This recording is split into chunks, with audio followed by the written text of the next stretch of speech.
So, as mentioned, one of our big items this year that's being paper ballot voted that we're offering to the residents is a local option tax. About 30 towns around Vermont have this tax. Middlebury's had it since 2008. So when you go to Middlebury, you are paying that tax automatically. A lot of people probably don't even know that and don't even realize that.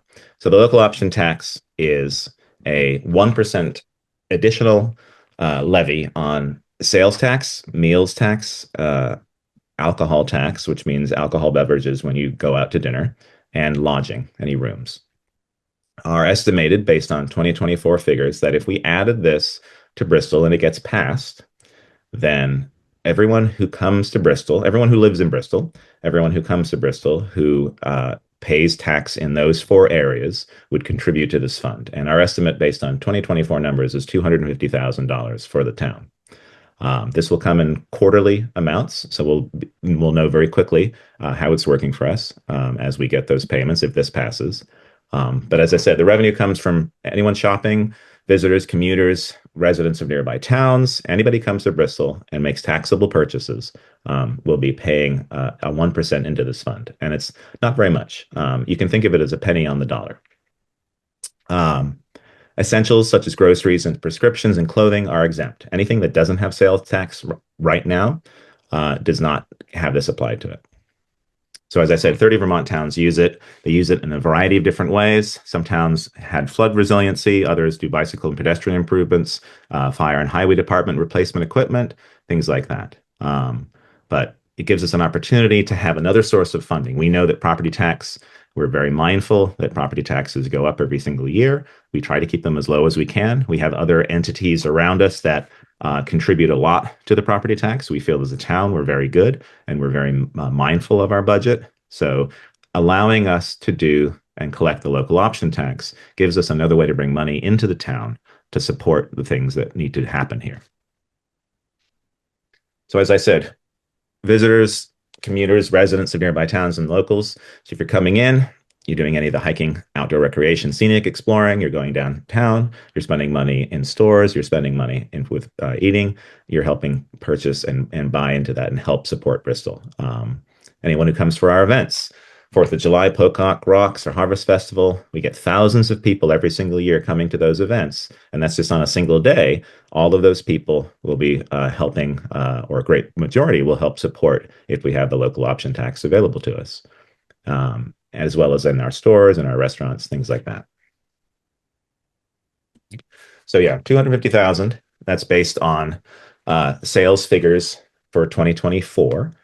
On the town website, there are details of how the number we got to the number, and also the details of what the sales data and other information is from the state. So the allocation, and this is after multiple discussions throughout the year as we sort of worked towards this, three of our main areas that we want to focus on as a town, as a select board, would be capital infrastructure. That includes anything from roads, equipment, new buildings, maintenance, things like that. We want to put a minimum of 40%. Any amount that we bring in for the local option tax, 40% minimum would be put towards capital infrastructure. Second area would be climate resilience and emergency preparedness. We know that we're having issues with the ability to get FEMA funding now. Many towns to the north of us are having issues with that, are not getting support like they used to. And so we see that perhaps as storms and things like that become worse throughout the year, that we would be applying for FEMA and potentially not getting it. And that's going to put us in a bind. Frida, at the top of the meeting in her report, she spoke of only now receiving money from 2019. I can't imagine how long something would take given the current state of the federal government.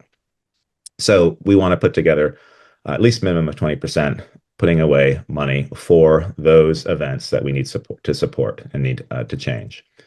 And then our final part is economic development. We want to put money back in to bringing people here, because the more people we can bring here, the more this is shared amongst the people who live here, as well as anyone coming in to the town.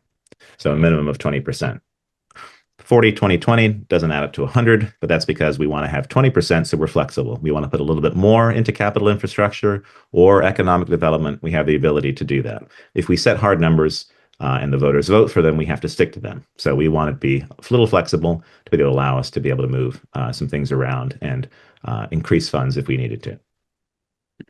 And that flexibility is just between those three Correct. choices. It's Yes.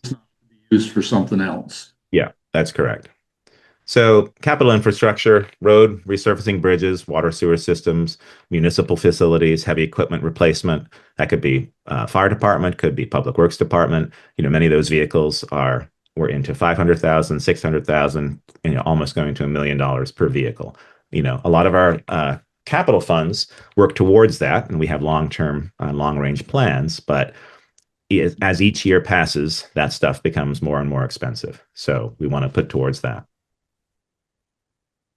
As I said, FEMA, we've used FEMA a lot over the years, and it's looking concerning, to say the least, that it might be something that we wouldn't be able to receive if we did have catastrophic damage to our roads or bridges. So we want to be able to put money away for these areas. And then, as I said, the growth dedicated fund where we're putting money back in, working with the downtown group, Bristol Core, perhaps, to be able to bring people here, have events, and have a system where throughout the year we're encouraging people to come here. So it could be downtown vibrancy projects, could be small business support of our main street and surrounding businesses, recreation and tourism. We obviously have a tremendous amount to offer in terms of the outdoors, and it's getting bigger and bigger. And we'll hopefully in the next few years we'll be expanding that with bigger trails and mountain biking, all sorts of different things. So putting money back into those things to get people to here. Bristol is a destination. I think reading Front Porch Forum and some of the comments, I think there was confusion about visitors paying, but a tremendous amount of visitors come into Bristol every single day, whether you live in Moncton and you're visiting from nearby towns or you're passing through as a tourist. We get thousands and thousands of people every single year coming to Bristol because it's a destination, and we want to keep that going. So with the rates, these are the current rates: 6% on sales, 9 on rooms and meals, and 10 on alcoholic beverages. They've increased to 7, 10, and 11. As I said before, medicine, groceries, clothing, essential heating fuels, residential are exempt. There's a full list on the town website of the exemptions, so you can go through them. We have full control as voters over this. If this isn't working for us, then we can make changes. We can also vote to stop it as well. But we want to try it out and we want to see if it works. There's been tremendous success in a lot of different towns in Vermont, and I feel that we should be able to try this and see if it's going to work for Bristol. The timeline would be we'd vote on this next week. Oh, it's coming up fast.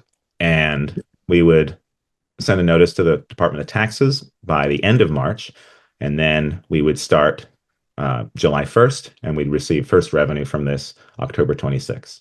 So hopefully, if all goes well, we'll be doing that, and we'll see how much this brings in. And then, yeah, if you go to bristolvt.org/LOT, there's a full page of information about this with various presentations like this one, and also other information that's a little bit more detailed. So hopefully, if you do have questions, that you're answering them there, or you can reach out to Greg Faust, our town administrator, or myself. And I'll continue to post information about this on Front Porch Forum to get the word out there. Thank you.